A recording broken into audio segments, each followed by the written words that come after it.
Saludos ingeniero, mi nombre es Mildred Congo y en esta exposición vamos a hablar sobre el análisis de riesgos aplicados en el Banco Guayaquil. Está enfocado en la seguridad de la información y en la gestión de riesgos institucionales.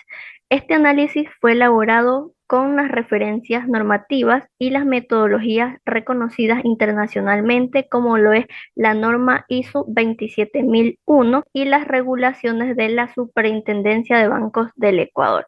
El objetivo principal va a ser identificar lo que son los activos críticos del banco, analizar lo que son los riesgos que pueden afectar la información y también proteger los controles que permiten proteger los sistemas financieros y también garantizar la continuidad de las operaciones. Tenemos como la estructura del análisis lo que son los antecedentes de la empresa, su historia, misión, visión, estructura corporativa, datos financieros del Banco Guayaquil.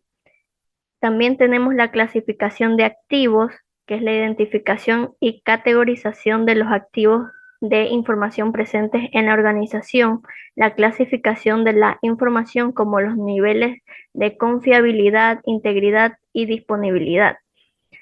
Como cuatro, evaluación de riesgos, y aquí se van a identificar lo que son las amenazas, las vulnerabilidades y el cálculo del nivel de riesgo.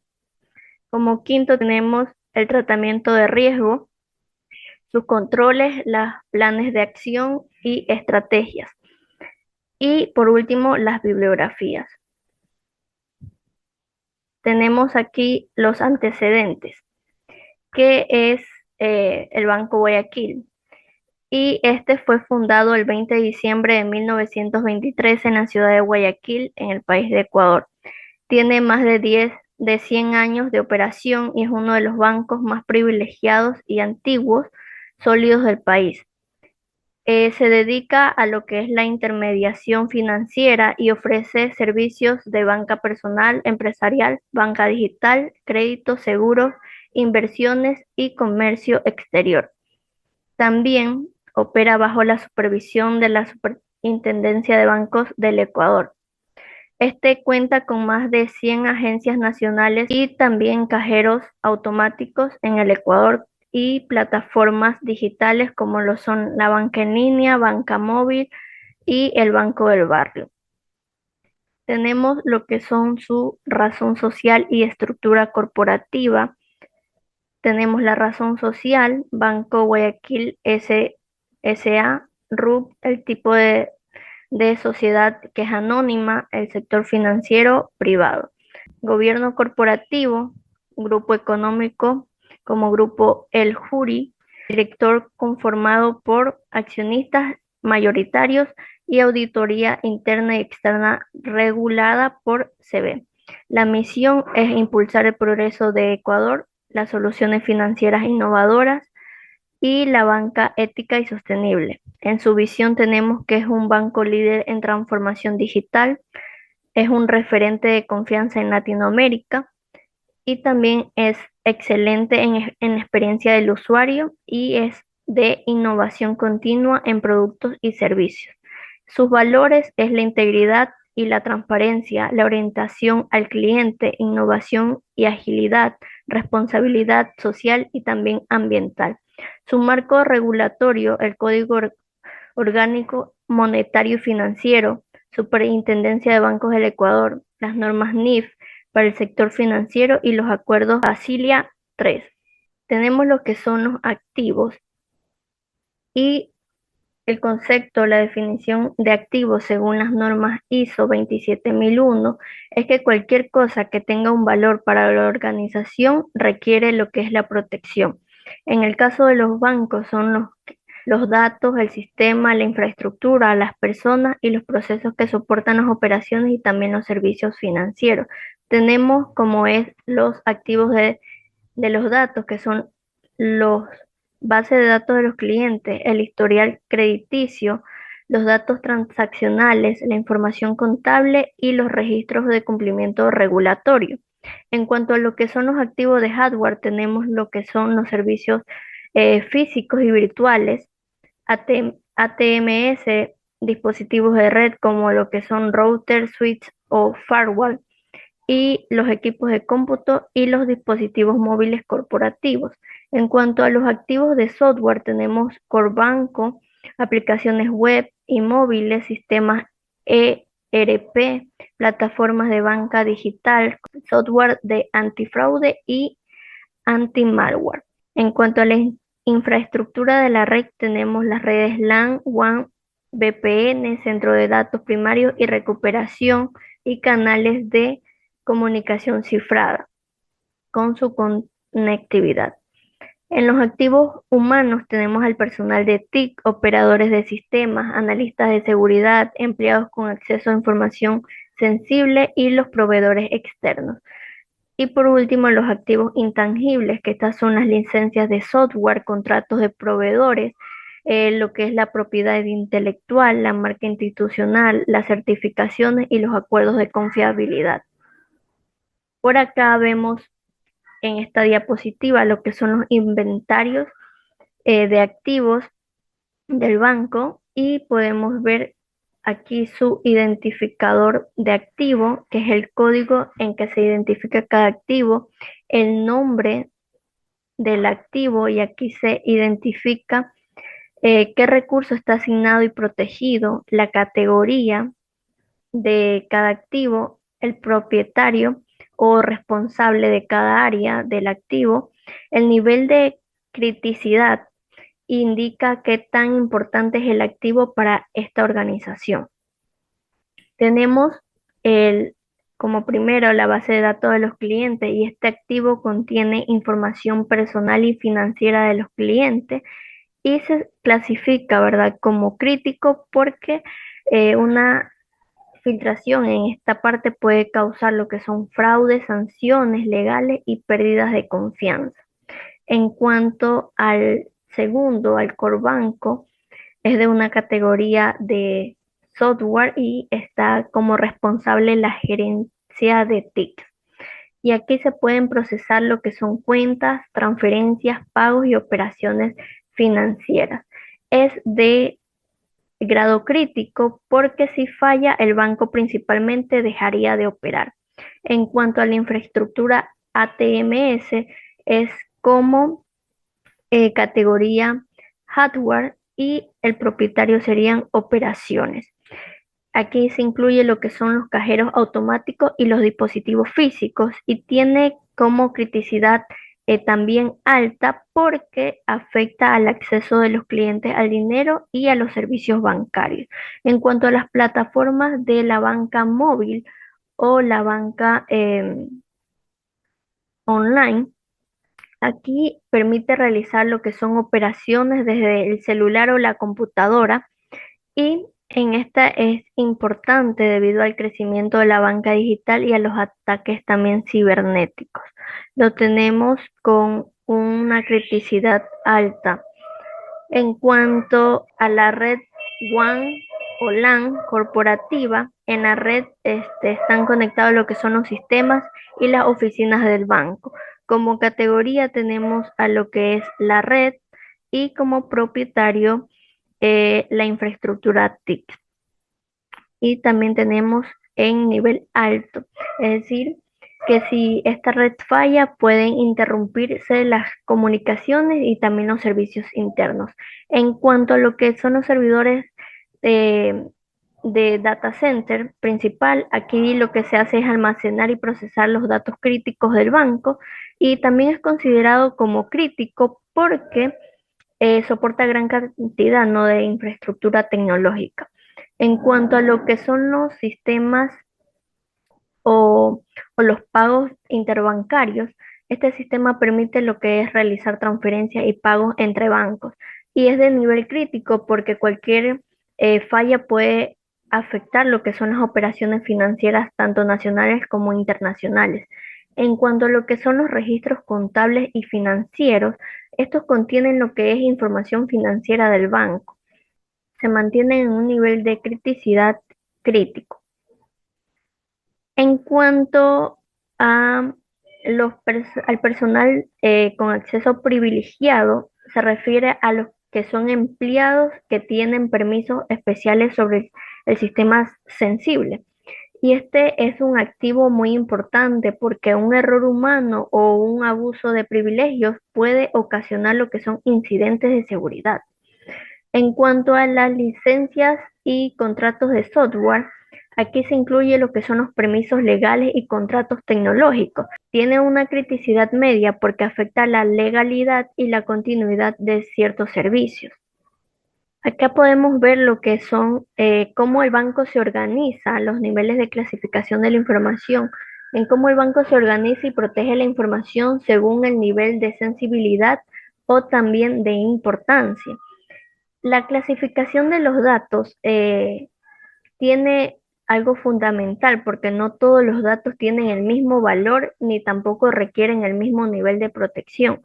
Por ejemplo, los datos bancarios de un cliente necesitan ser más protegidos que una publicidad pública del banco. Tenemos cuatro niveles de información, que es la información confidencial, y en esta información es la información más sensible y solamente pueden acceder e ingresar las personas que son autorizadas. Es decir, que si esta información se filtra, se pueden generar pérdidas económicas, problemas legales y también daños reputacionales. Por ejemplo, tenemos los datos biométricos, información crediticia, claves de cifrado, reportes de fraude. En cuanto a lo que es la información restringida, es una información que circula internamente, pero de forma limitada, y solamente pueden acceder ciertas áreas según las funciones. Por ejemplo, contratos con proveedores, políticas internas, registros de recursos humanos, planes de continuidad. En cuanto a lo que es la información interna, esta es una información de uso general que se puede utilizar dentro de la organización, pero no puede salir al exterior sin tener una autorización previa. Por ejemplo, como los manuales de procedimiento, las comunicaciones internas, los reportes de gestión no publicados. Y por último, tenemos lo que es la información pública. Esta información pública puede ser compartida libremente sin afectar la empresa. Por ejemplo, como lo son datos financieros auditados, tarifas publicadas, ofertas de producto, información regulatoria pública. Y por acá tenemos lo que es la metodología de la evaluación de riesgos. Y la metodología se basa en una fórmula que es nivel de riesgo es igual a probabilidad por impacto. Esto significa que para evaluar un riesgo se consideran dos factores. La probabilidad, que indica qué tan posible es que ocurra una amenaza. Y aquí tenemos la escala del 1 al 5, en donde 1 indica raro, menos del 10%, 2 improbable, entre el 10 al 30%, 3 por posible, del 30 al 50%, probable del 50 al 70%, casi cierto es mayor al 70%, y el impacto. ¿Esto qué mide? Mide las consecuencias que tendría el incidente para la organización y también se clasifican del 1 al 5, donde 1 significa insignificante, es decir, sin impacto operativo, 2 menor, es decir, un impacto leve o recuperable, 3 es un impacto moderado, en donde se pueden generar pérdidas moderadas o daño a la imagen, 4 es de mayor en pérdidas significativas o sanciones, y 5 se categoriza como catastrófico, en donde su impacto sería una quiebra o un daño reputacional muy grave. En cuanto a lo que es la matriz de riesgo o también conocida como mapa de calor, esta matriz lo que nos sirve es para evaluar y clasificar los riesgos según la probabilidad que ocurran y el impacto que tendrían sobre la organización. ¿Cuál es el objetivo principal? Es identificar cuáles son los riesgos que representan mayor peligro para el banco. Tenemos aquí en el eje vertical la probabilidad, y esto indica qué tan posible es que ocurran estos incidentes. Como podemos ver, van desde el 1 hasta el 5, y en donde hemos podido ver, ¿no?, qué significa 1 raro, 2 improbable, 3 posible, 4 probable y 5 casi cierto. En cuanto a lo que son eh, el impacto, ¿verdad? Esto representa el daño o las consecuencias que tendría el incidente para el banco. Y pues van del 1 también hasta el 5, en donde 1 significa insignificante, 2 menor, 3 moderado, 4 mayor y 5 catastrófico. Entonces vemos aquí, ¿no? En donde se pueden en la matriz utilizar los colores para así identificar y facilitar lo que es la interpretación.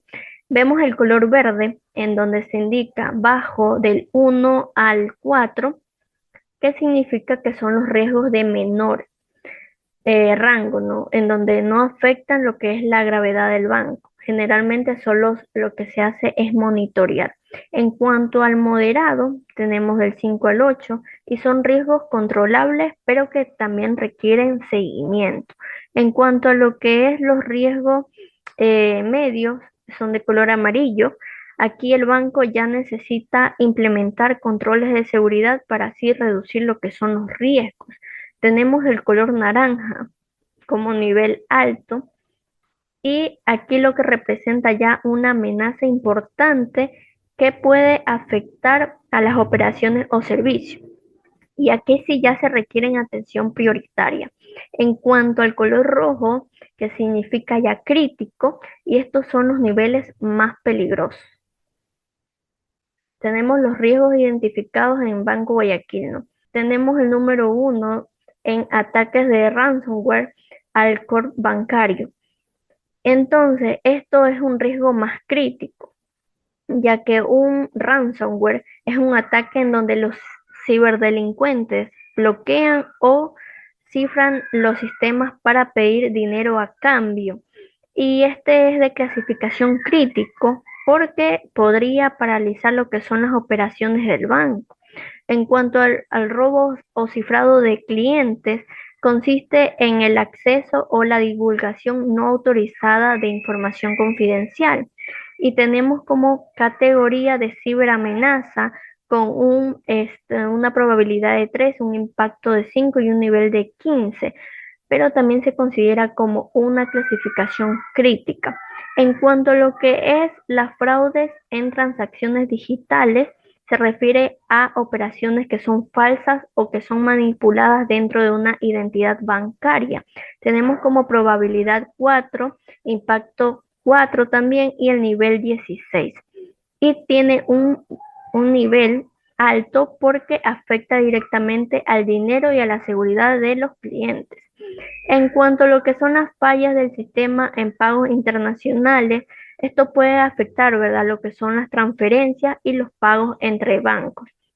Tenemos como categoría operacional y de impacto 4 y de probabilidad 3, dándonos un nivel de 12. Aunque este no es crítico, se puede generar interrupciones importantes. En cuanto a lo que es la indisponibilidad de data center, ocurre cuando el centro de datos deja de funcionar. Lo tenemos en la categoría de infraestructura con una probabilidad de 2 y un impacto de 5, dándonos un nivel de 10 y se categoriza o clasifica como medio. En cuanto a la ingeniería social o el phishing, estos son ataques que son dirigidos a empleados para engañarlos y así obtener la información o los accesos. Esto es muy común en lo que son las instituciones financieras. Está como la categoría de ciberamenaza y tiene una probabilidad de 4 y un impacto de 3 con un nivel de 12, categorizándolo como medio. En cuanto al incumplimiento normativo, este se relaciona con no cumplir las regulaciones de la Superintendencia de Bancos. Y aunque es un nivel bajo, esto también puede generar lo que son multas o sanciones. Y por último, tenemos al acceso no autorizado. Esto sucede cuando las personas sin permiso ingresan a los sistemas o a una información que es sensible. Y esto puede comprometer lo que son los datos críticos del banco. Tenemos con una probabilidad de 3, un impacto de 4, un nivel de 12 como clasificación media. Acá tenemos lo que es la estrategia de tratamiento de riesgo y tenemos lo que es mitigar, que básicamente es implementar lo que son los controles para así reducir la probabilidad o el impacto del riesgo y se puede implementar, ¿verdad? Por ejemplo, el cifrado AES 256, MFA, segmentación de la red o parches periódicos. También tenemos lo que es transferir, es básicamente trasladar el riesgo residual a los que son terceros mediante seguros o contratos, por ejemplo, a los ciberseguros, a los acuerdos SLA con proveedores cloud y a los servicios de TIC. En cuanto a evitar, se puede eliminar lo que es la actividad o los procesos que generan el riesgo cuando el impacto es inaceptable. Por ejemplo, no operar en canales no certificados y prohibir lo que es dispositivos personales en entornos críticos. Como tratamiento de riesgo también tenemos aceptar, que es reconocer el riesgo residual cuando el coste del control supera al beneficio. Por ejemplo, los riesgos de nivel bajo, ya documentados y aprobados por el comité de riesgo. Por acá tenemos lo que es el plan de tratamiento y este sirve para reducir o controlar cada riesgo identificado. ¿Qué quiere decir? Es que ya aquí no solo se va a identificar los problemas, sino que también las soluciones. Tenemos como el primer problema es los ransomware al core y la estrategia es mitigar y sus controles es backup, offline, EDR, segmentación VLAN, DR probado y el responsable de esto sería TIC o seguridad en un plazo del primer trimestre de 2025. En cuanto a la filtración de datos, la estrategia va a ser mitigar y los controles serían DLP, cifrado de base de datos, auditorías de acceso y el responsable sería el cumplimiento y DTI. En el primer trimestre como plazo, en cuanto al fraude digital, sería la estrategia mitigar más transferir y los controles de motor antifraude, ML, límites transaccionales y ciberseguros como responsables fraudes y riesgos en el segundo trimestre. En cuanto a los fallos de pago, su estrategia mitigar y los controles serían redundancia de canales, pruebas de failure, SLA, SPI y responsables como operaciones también en el segundo trimestre del año, fallas de dataset también como estrategia mitigar y sería los controles de site alternos activos y también las pruebas anuales. Como responsables tenemos a los de TI e infraestructura en un plazo del tercer trimestre del mismo año. De phishing de empleados sería estrategia mitigar y unos controles de capacitación trimestral, también simulaciones de phishing y MFA obligatorios, responsables como recursos humanos y también seguridad en el primer trimestre del año. Incumplimientos de SB es las estrategias de aceptar más mitigar y el monitoreo normativo, reportes automáticos, auditoría externa como responsable de cumplimiento y sería en un plazo continuo. En cuanto al último de acceso no autorizado, sería estrategia mitigar y los controles serían IAM, Zero Trust y también la revisión trimestral de permiso. En cuanto a los responsables TIP y también seguridad en el segundo trimestre del 2025. Y así hemos concluido. Y entonces podemos decir que este análisis de riesgo nos permitió lo que es identificar los activos más importantes de esta identidad bancaria y también sus principales amenazas que pueden afectar a la seguridad de la información y la continuidad de las operaciones financieras. Como pudimos observar, hay riesgos como ransomware, la filtración de datos, el fraude digital y los phishing, que nos representan un gran peligro para las identidades bancarias debido a que tienen un alto nivel de dependencia tecnológica y el manejo de información sensible de los clientes. También podemos ver que mediante el uso de las metodologías como las normas ISO 27001, Marguerite, es posible evaluar la probabilidad y el impacto de cada riesgo. Se pueden clasificar según su grado de criticidad y también establecer controles adecuados para mitigarlo. Es decir, que la seguridad de la información no va a depender únicamente de la tecnología, sino también de las personas, los procesos y el cumplimiento de las normativas regulatorias. Y aquí podemos ver las bibliografías en donde se han obtenido la información para hacer este análisis. Gracias.